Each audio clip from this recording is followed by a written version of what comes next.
Hey everybody, tonight's topic, Facebook. We're diving deep into the social media giant that changed the world.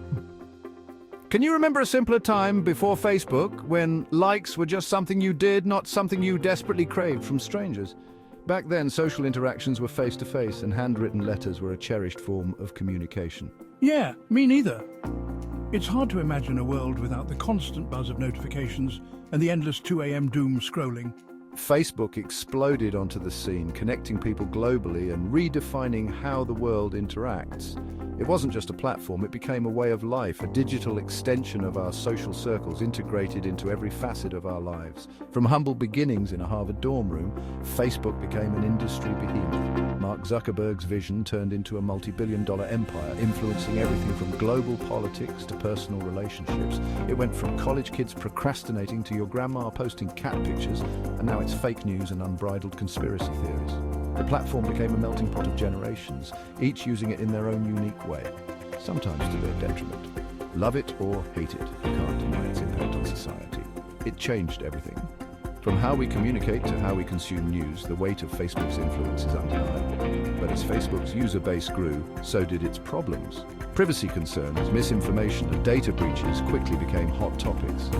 Let's dive into Facebook's epic fails, the missteps, the controversies, and the downright bizarre decisions. From data scandals to algorithm changes, there's a lot to unpack. We're about to explore the highs and lows of Facebook's journey, so stay tuned for a wild ride through the history of one of the most influential platforms of our time. Now let's give credit where credit is due. Facebook's initial concept was revolutionary. It wasn't just another social network. It was a digital revolution, connecting with friends and family worldwide. Groundbreaking. Suddenly, the world felt a lot smaller and more intimate. You could stalk your high school crush, reconnect with long-lost buddies, or play Farmville with strangers. And let's not forget the joy of sharing awkward family photos all in one place. It was like a digital scrapbook that everyone could contribute to. The platform's features like the newsfeed, groups and events changed how we consume information and organize our social lives. Remember the poke? It was a quirky feature that left many puzzled. Yeah, nobody really knew what that was about either. Was it a friendly nudge or a digital flirtation? But hey, we clicked it anyway. It was part of the fun, the mystery, the allure of learning Facebook. Facebook was addictive. It became a daily ritual, a habit we couldn't shake off. It was the digital equivalent of potato chips. You couldn't have just one interaction.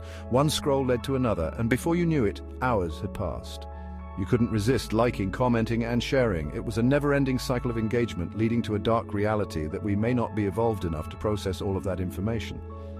And like a bag of chips, Facebook left us feeling empty and a little bit dirty on the inside. The constant need for validation, the endless comparisons, it takes a toll on our mental health that we still do not fully appreciate yet. Product launches. The moment when months, sometimes years of hard work are unveiled to the world. The excitement is palpable, the stakes are high, and the potential for success or failure is immense. The tech industry is like the world of speed dating. Companies dress to impress, ready to swipe right on everyone in the room, presenting their most attractive features in hopes of catching the eye of potential partners. They charm, they pitch, and they aim to make a lasting connection while praying not to come off too desperate. Some are winners, some are, well, Facebook. Despite its massive user base and deep pockets, Facebook has had its fair share of product launch disasters. Remember Beacon? It was supposed to revolutionize online advertising. Instead, it tracked your browsing history and shared it with advertisers without your consent.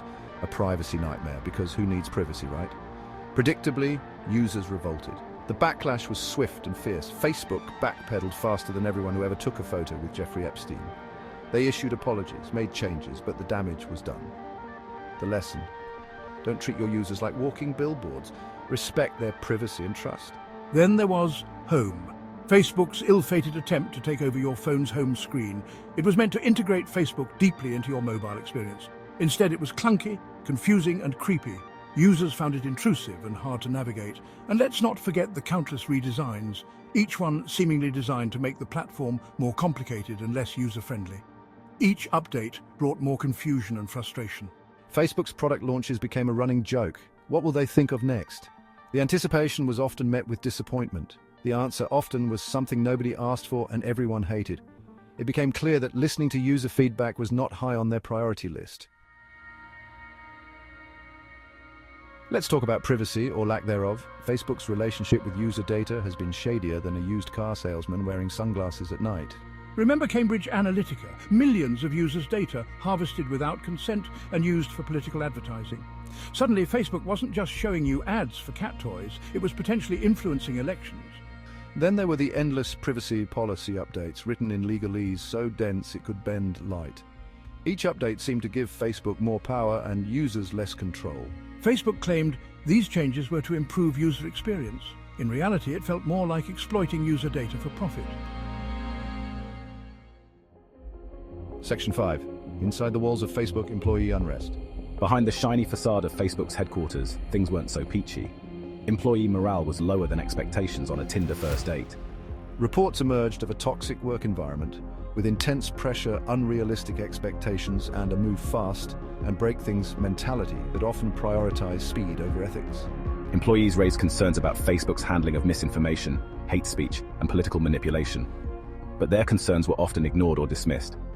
The message was clear: profit over people. It seemed Facebook was more concerned with connecting users than treating its own employees with respect. Section 6. Global gaffes, Facebook's international incidents. Facebook's global expansion wasn't without its share of international incidents. In Myanmar, the platform was used to spread hate speech and incite violence against the Rohingya Muslim minority. The UN even called it a useful instrument for ethnic cleansing. Yikes. In India, Facebook's Free Basics program, which offered limited internet access to developing countries, was criticized for violating net neutrality principles. And let's not forget the various censorship scandals where Facebook blocked content deemed critical of governments in countries like Turkey and Thailand. Facebook's global ambitions seem to come at the cost of ignoring local laws, cultural sensitivities, and basic human rights.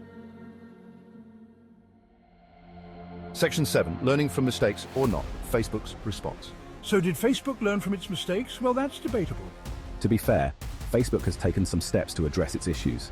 It's invested in content moderation, partnered with fact-checking organizations, and updated its privacy settings, though good luck figuring those out. But critics argue these efforts are too little, too late.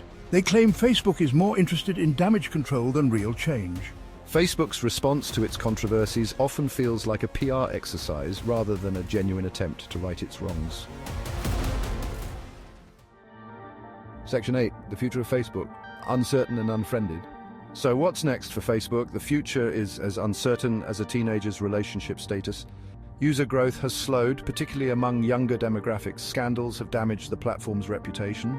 Facebook is betting big on the metaverse, a virtual reality world that's about as appealing as it sounds. But will it be enough to save the sinking ship? Only time will tell if Facebook can overcome its past and reinvent itself for the future. Section 9. The Last Poke. Final thoughts on the Facebook saga. Facebook's story is a cautionary tale of ambition, hubris, and the unintended consequences of technology. It's a reminder that even the most revolutionary platforms can become mired in controversy and lose their way. As for Facebook, it remains to be seen whether it can evolve and address its flaws. But one thing's for sure, we'll be watching with a mixture of fascination and apprehension. And those are the biggest ups and downs of Facebook's journey so far. Thanks for watching.